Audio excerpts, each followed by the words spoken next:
Bom dia a todos, que a paz de nosso Senhor e Salvador Jesus Cristo esteja contigo, meu irmão e minha irmã. A mensagem de hoje tem como tema o significado da Páscoa. Páscoa, festa da ressurreição de Jesus.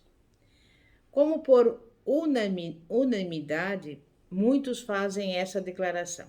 Infelizmente, poucos sabem a verdadeira origem dessa festa, pois nem é preciso dizer, por parte dos incrédulos, a ignorância os fazem pensar que a Páscoa é a comemoração da ressurreição do Senhor Jesus.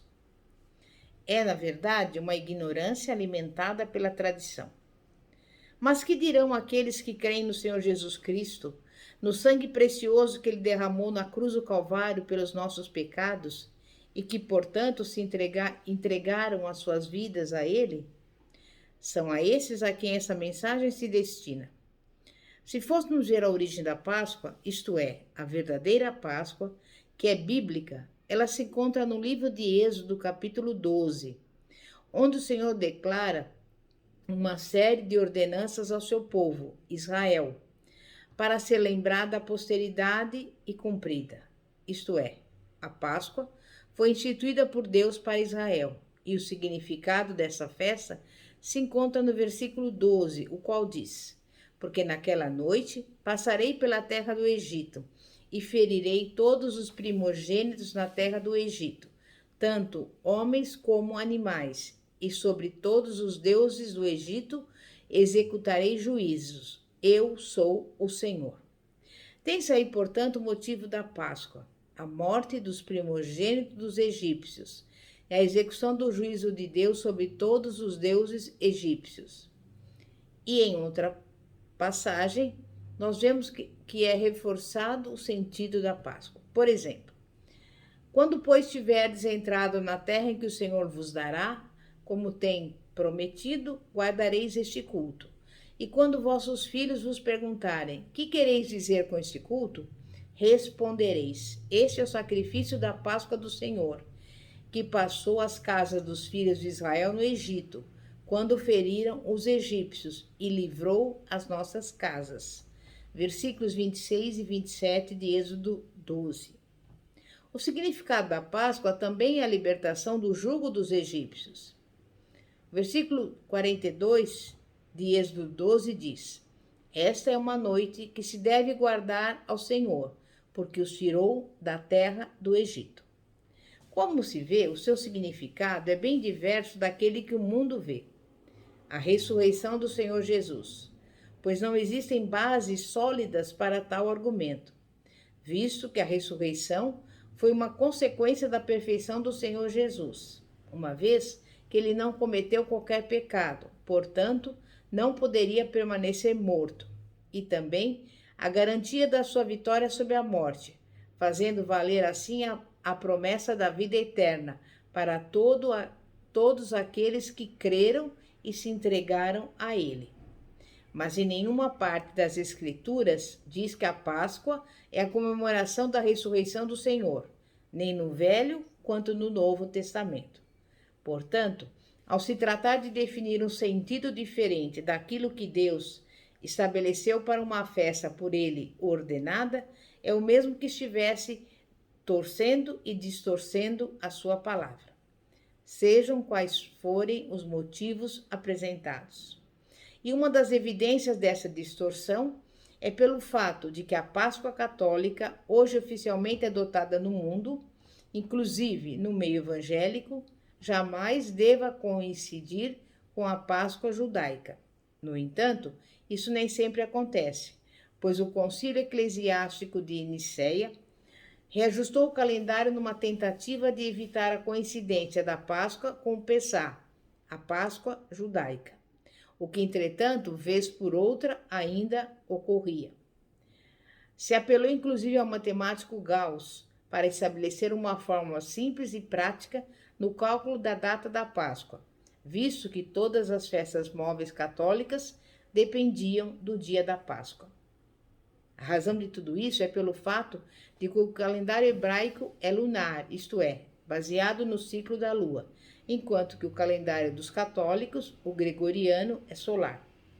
Trazendo assim complicações no estabelecimento de datas, visto que a Páscoa judaica moveria dentro do calendário gregoriano, podendo coincidir desta forma com a Páscoa dos católicos, principalmente levando em conta de que a Páscoa judaica duraria uma semana, tornando mais fácil essa coincidência, e é o que eles não querem, pois senão, de outra forma, não teria justificativa, visto que é mais fácil adotar a Páscoa dos judeus, isto é, aparentemente fizeram a questão de não seguir os preceitos bíblicos da Páscoa, pois teriam de respeitar rigorosamente a data e o motivo da comemoração, e que é bem diferente a da tradição católica, onde a Páscoa é a ressurreição e não a morte do Cordeiro, nem tampouco era considerada a saída do Egito.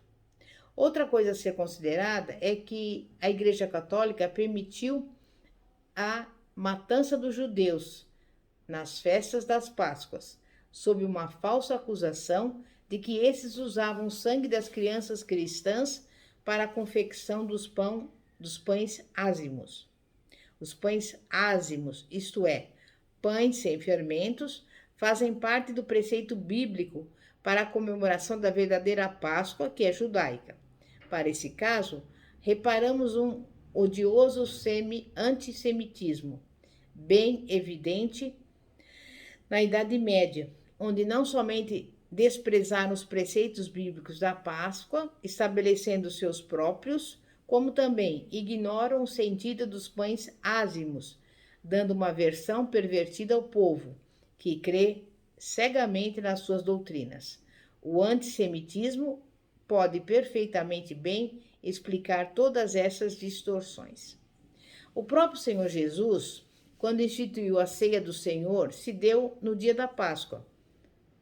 E não foi pela sua ressurreição que ele a instituiu, e sim em memorial a ele e anunciando a sua morte, até que ele venha nos buscar. Isto é, a ceia do Senhor se deu justamente na Páscoa, porque a verdadeira Páscoa era ele, que estava preparado para morrer pelos nossos pecados e ser crucificado.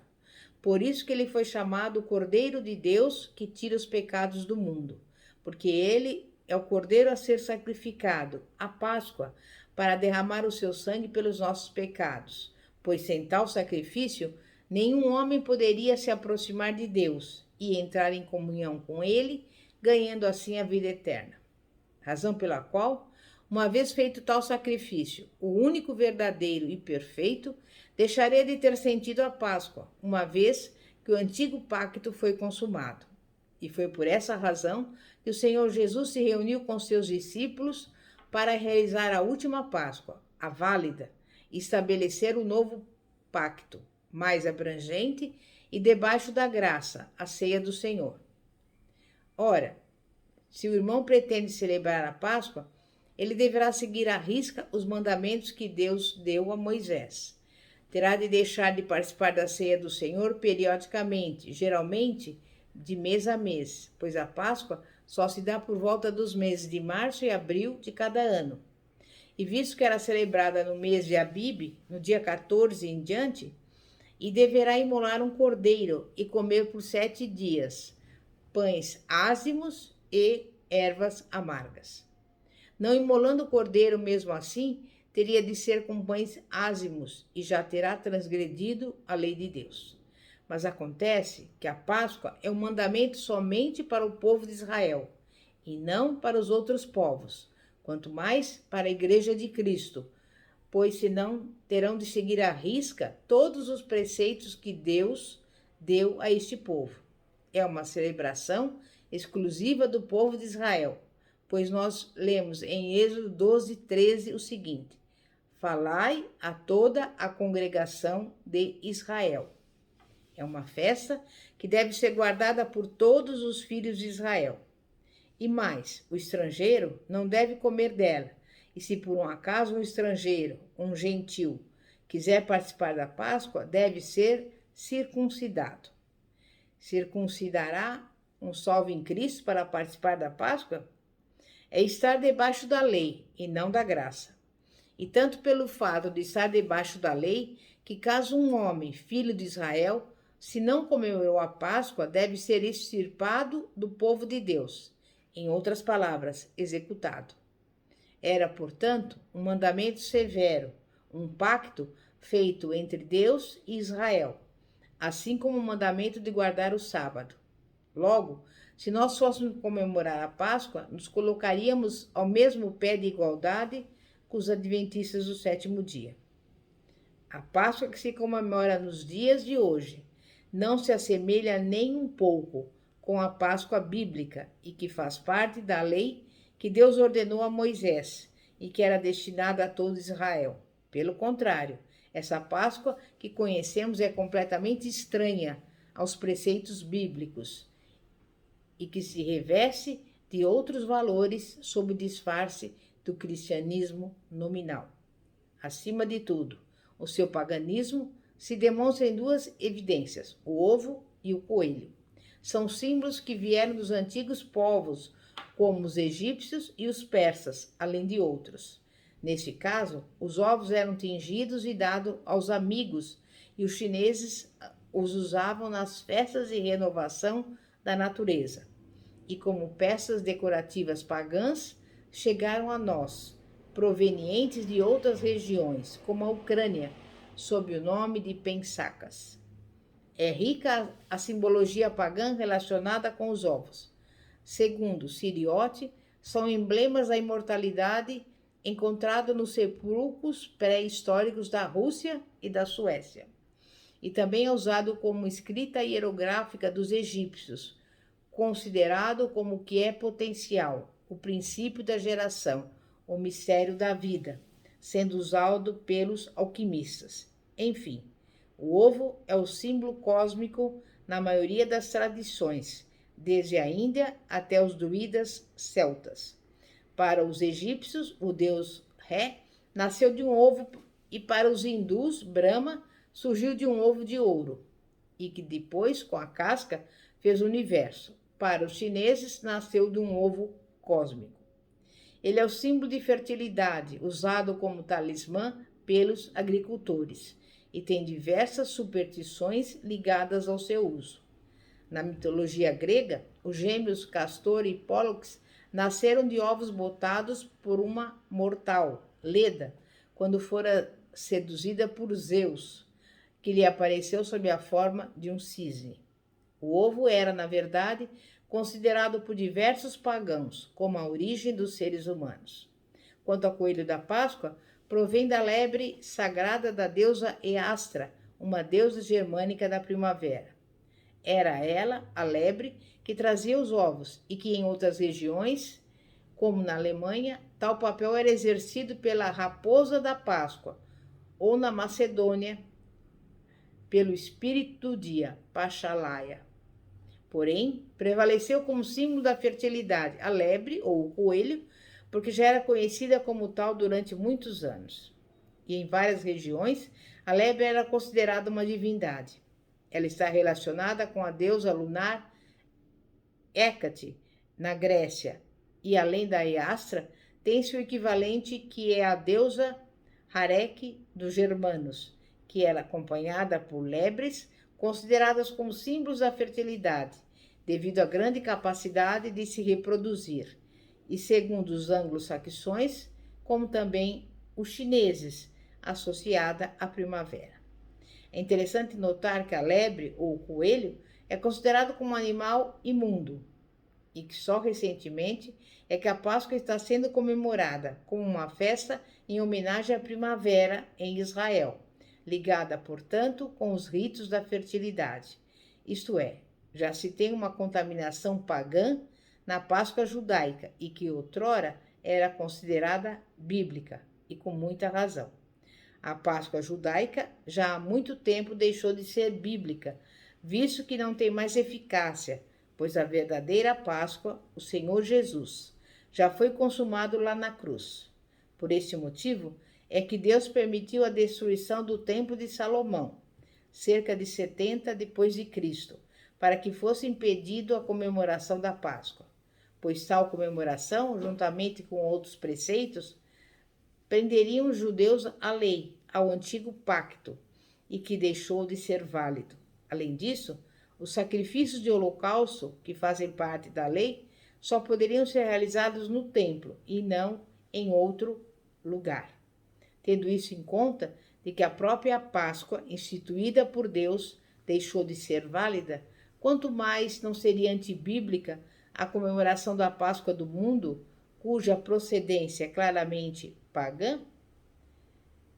A Páscoa, enfim, que se comemora atualmente, faz parte das chamadas festas cíclicas pagãs, onde se presta grande importância na guarda das datas, dias, meses, etc. E para esse caso, é bom nos lembrarmos da advertência dada pelo apóstolo Paulo. Agora, porém, que já conheceis a Deus, ou melhor, sendo conhecidos por Deus, como tornais outra vez a esses rudimentos fracos e pobres aos quais quereis servir? Guardais dias e meses e tempos e anos. Gálatas 4, versículos 9 e 10. A verdadeira Páscoa foi consumada quando o nosso Mestre e Senhor foi crucificado na cruz do Calvário. Portanto, não tem mais sentido para nós a sua comemoração, visto que não representa sequer a ressurreição de Jesus, e sim a revitalização de uma festa milenar e pagã de fertilidade. O nosso alvo é a importância da morte do Senhor Jesus, e devemos nos lembrar disso até a volta dele, para nos buscar, isto é, devemos nos lembrar da sua morte na ceia do Senhor. Amém. E graças a Deus. É momento de oração.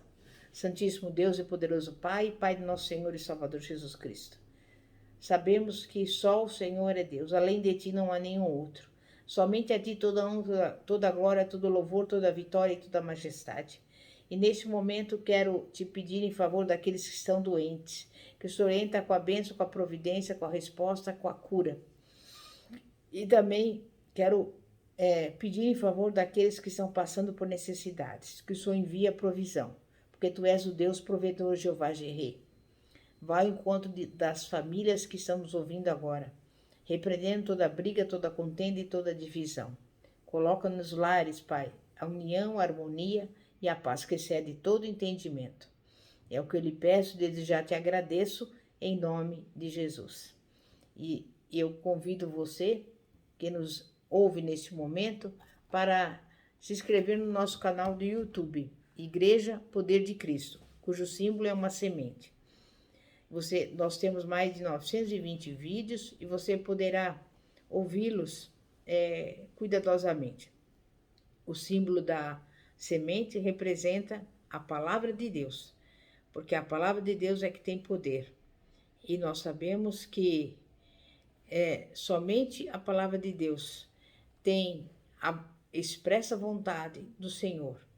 E eu tenho certeza que Ele tem o melhor para você, porque é a palavra que nos diz que Ele não nos deixará, jamais nos abandonará. E por isso, nesse momento, eu desde já agradeço pela sua atenção. Pastora Fátima, da Igreja Evangélica Apostólica Poder de Cristo. Que a paz de nosso Senhor e Salvador Jesus Cristo esteja contigo. Glória a Deus, aleluia. Amém e graças a Deus.